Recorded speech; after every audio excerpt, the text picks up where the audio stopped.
আসসালামু আলাইকুম, সবাই কেমন আছেন? আশা করি আলহামদুলিল্লাহ ভালো আছেন। আল্লাহর রহমতে আমি ভালো আছি।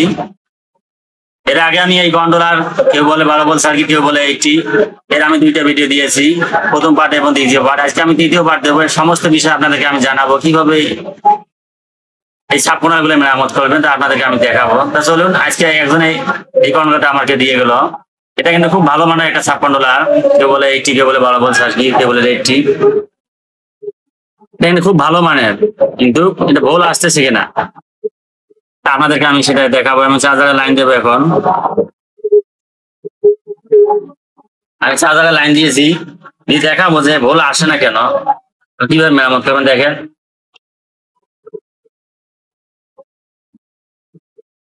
আমি ডিসি ডিসি সিলেক্ট করে নিয়েছি মিটারের, দিয়ে পরিমাপ করতেছি, কিন্তু কোনো ভুল আসতেছে না। সমস্যাটা কি আপনাদেরকে আমি দেখাবো, এবং পার্ট 3-তে যে যে বিষয় প্রয়োজন তা আপনাদেরকে আমি সবকিছু মেপে দেখাবো। তো চলুন এই নিয়ে শুরু করা যাক। এখন আমি এটা খুলে নেব। অর্থাৎ পার্ট 3-তে আমি যাবতীয় বিষয় দেখাবো, যে যদি ট্রানজিস্টর অর্থাৎ মসফেট ঠিক থাকে, ফিল্টার ঠিক থাকে, ক্যাপাসিটর ঠিক থাকে, কি কি সমস্যা হতে পারে, যদি কয়েল ঠিক থাকে তাহলে কি কি সমস্যা হতে পারে, এই বিষয়ে আপনাদেরকে আমি পার্ট 3-তে সমস্ত বিষয় দেখাবো। সম্পূর্ণ ভিডিও দেখলে তা জানতে পারবেন। সম্পূর্ণ ভিডিও দেখার অনুরোধ রইল।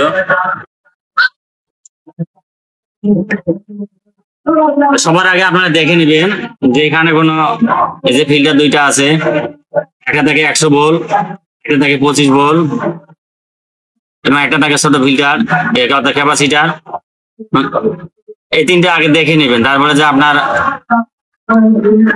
এখানে যে ইয়ে থাকে ট্রানজিস্টর থাকে, কেউ বলে আইসি, এই আইসি তিনটে পরিমাপ করে নেবেন। ব্রাউজার মধ্যে সিলেক্ট করে মিটারে নিয়ে পরিমাপ করবেন যে শর্ট হয়েছে কিনা। যদি শর্ট না হয়ে থাকে তো অন্য কিছু চেক করবেন। দেখে আমি দেখতেছি শর্ট হয় নাই, মানে আমার ভালো আছে। এটা একটা আমার ধাপ গেল। এখন আমি দ্বিতীয় ধাপে দেখবো কি সমস্যা হলো। কয়েলের এক সাইড পুড়ে গেছে আর 12 ভোল্ট, যার কারণে আমার বাহির হইতেছে না। এখন আমি এটা খুলে নেব, খুলে নিয়ে এখান থেকে আমি একটা ট্রানজিস্টর এখানে লাগিয়ে দেবো। চলুন এই নিয়ে আবার শুরু করা যাক।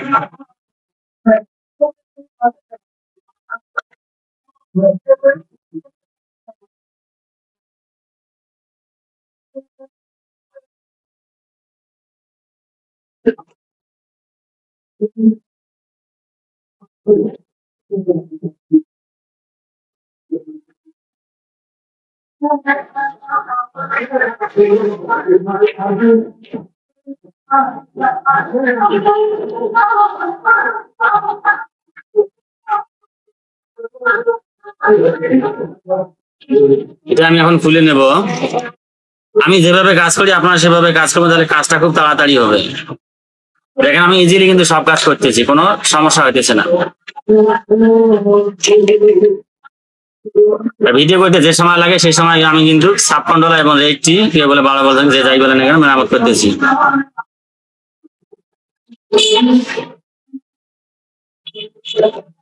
দেখেন, আমি কিন্তু খুলে নিলাম। এখন এটা আমি সুন্দর করে এখানে লাগিয়ে দেব।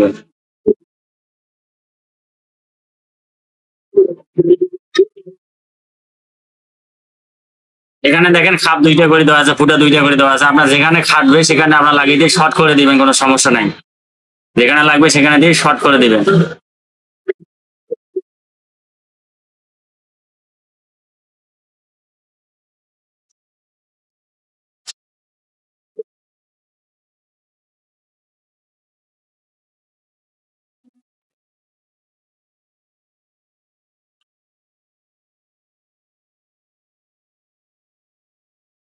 চোখের দেখা কাজ, এগুলো পারেন না এমন কোনো কথা নাই, অনেক সবকিছুই পারে।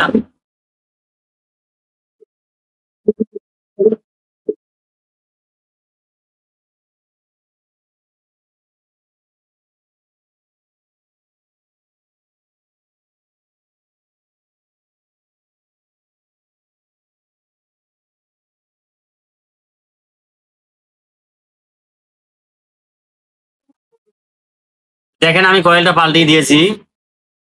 এখন আপনাদেরকে আমি লাইন দিয়ে দেখাবো। এখানে আমি একটা শর্ট করে দিয়েছি, লাইন দিয়ে দেখাবো যে আমার সাব কন্ট্রোলারটা অর্থাৎ 12 ভোল্ট সার্কিটটা ওকে হলো কিনা।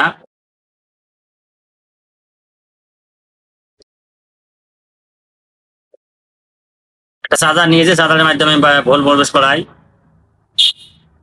চার্জারটা চালু দেব, এখন চেক করব। দেখেন আমি কিন্তু চেক করার জন্য লাইন দিলাম। মিটারে যে 12 ডিসি যে আমার 20 আছে, ডিসি 20 সেখানে সিলেক্ট করে নেব, নিয়ে পরিমাপ করবো যে আমার 12 ভোল্ট আসলো কিনা। দেখেন বেশ 12.59 অর্থাৎ আমার প্রায় 13 ভোল্ট আমার সাব কন্ট্রোলারটা ওকে হয়েছে। শুধু একটি আমি কাজ করেছি, অর্থাৎ কয়েলটা পাল্টিয়ে পরিবর্তন করে দিয়েছি যাতে আমার কাজ ওকে হয়েছে। এখন যদি ওকে না হয় তাহলে কিভাবে আপনারা মেরামত করবেন, অর্থাৎ আমি যে তৃতীয় পার্টে আপনাদেরকে আমি বোঝাতে চেয়েছি A to Z, অর্থাৎ যদি আপনারা এই সবকিছু ফিল্টার পরিবর্তন করলেন কয়েল পরিবর্তন করলেন, তারপরেও ভোল্টেজ পাতেছেন না, তখন আপনারা করবেন কি? দেখেন এখানে দেখেন ডিসি 200 সিলেক্ট করে নেবেন, ডিসি 200 সিলেক্ট করে নেবেন, নিয়ে পরিমাপ করবেন যে এই আইসি, এখানে যে দুইটা আইসি থাকে আপনাদেরকে আমি দেখাইতেছি। এখানে দেখেন দুইটা আইসি থাকে, এখানে দুইটা আইসি থাকে, ট্রানজিস্টর কেউ বলে, মসফেট যে যাই বলে না কেন, এটা বিভিন্ন নামে মানুষ চেনে। এটা হলো কিন্তু আমার 25 ভোল্ট, এই আইসিটা হলো 60 ভোল্ট। সেটা আপনারা চেক করবেন ভোল্টেজ দিয়ে, সে ভোল্টেজ আছে কিনা। আমি চার্জারের লাইন দিলাম,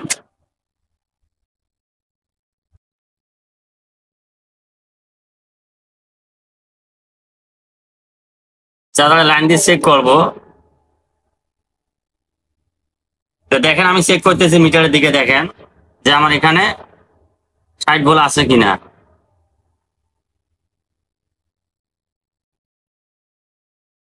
দেখেন বেশ, দেখেন আমার মিটারের দিকে দেখেন 58 ভোল্ট আছে, 58 59 দেখা যাচ্ছে, তার মানে আমার এটা ঠিক আছে, 60 ভোল্ট ঠিক আছে। তারপরে এখানে যে আমার 25 ভোল্ট আছে, সেটা আমার 25 ভোল্ট আছে কিনা আমি চেক করবো। অর্থাৎ এখানে 18 থেকে 25 ভোল্ট পর্যন্ত দেখাবে। যদি 18 ভোল্ট দেখায়, 20 দেখায়, 21 দেখায়, 22 দেখায়, তাহলে কিন্তু আইসিটা ঠিক আছে, তাহলে আমার কাজ কিন্তু সব ওকে আছে, তাহলে আমার কিন্তু ওকে আছে। আর ওকে থাকার পরেও যদি আপনার ভুল না আসে তাহলে করবেন কি, সে বিষয়ে আপনাদের আমি কিন্তু দেখাবো। অর্থাৎ এই আইসি ঠিক আছে, এখানে যে কয়েল আছে কয়েল ঠিক আছে, ফিল্টার ঠিক আছে, রেজিস্টার গুলো ঠিক আছে, তারপরে যদি আপনার ভুল না আসে তাহলে আপনারা করবেন কি, এখানে আমি সহজ উপায় আপনাদেরকে আমি দেখাইতেছি। দেখেন এখানে কিন্তু পয়েন্ট আছে, এখান থেকে ভুল কিন্তু আমার প্রবেশ করবে, প্রবেশ করে এখানে যে এখানে এই 60 ভোল্টটা এখান দিয়ে, এখানে দেখেন লাইন দেওয়া আছে, এই লাইনের মাধ্যমে এখানে এই আইসি আছে 60 ভোল্ট, আইসিতে প্রবেশ করবে, করে বিভিন্ন সাইড দিয়ে এখানে 25 ভোল্ট আসবে। এখান দিয়ে ভোল্টটা কমাইয়ে এখানে যে ডায়েট আছে, এই ছোট যে ডায়েট আছে আমার রেজিস্টার গুলো আছে, এখান দিয়ে ভোল্টটা কিন্তু কম হবে, এখান দিয়ে প্রবেশ করবে, দিয়ে এই আইসিতে আসবে ভোল্টটা, ভোল্টটা এখান থেকে কম হয়ে তারপরে এখানে যে দুইটা মেইন যে ডায়োড আছে, এই যে একটা ডায়োড, এই যে একটা ডায়োড, এই ডায়োড, এখানে কেউ ডায়োড বলে, কেউ রেজিস্টার বলে।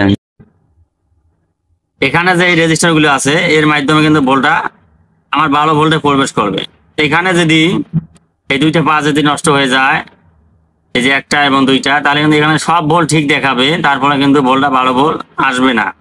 তখন আপনারা করবেন কি, যদি এখানে সব ঠিক থাকে, অর্থাৎ এই পাশে যে আইসির মাপ দুইটা ঠিক থাকে, কয়েল ঠিক থাকে এবং ক্যাপাসিটার ঠিক থাকে, তখন আপনারা করবেন কি, এখানে যে দুইটা রেজিস্ট্যান্স দেওয়া আছে, এই ছোট এই দুইটা পরিবর্তন করে দিবেন, এই দুইটা অন্য সার্কিট থেকে ভালো সার্কিট থেকে নিয়ে পরিবর্তন করে দিবেন, তাহলে কিন্তু ভোল্টটা আপনার 12 ভোল্ট প্রবেশ করবে, 12 ভোল্টটা বাহির হবে।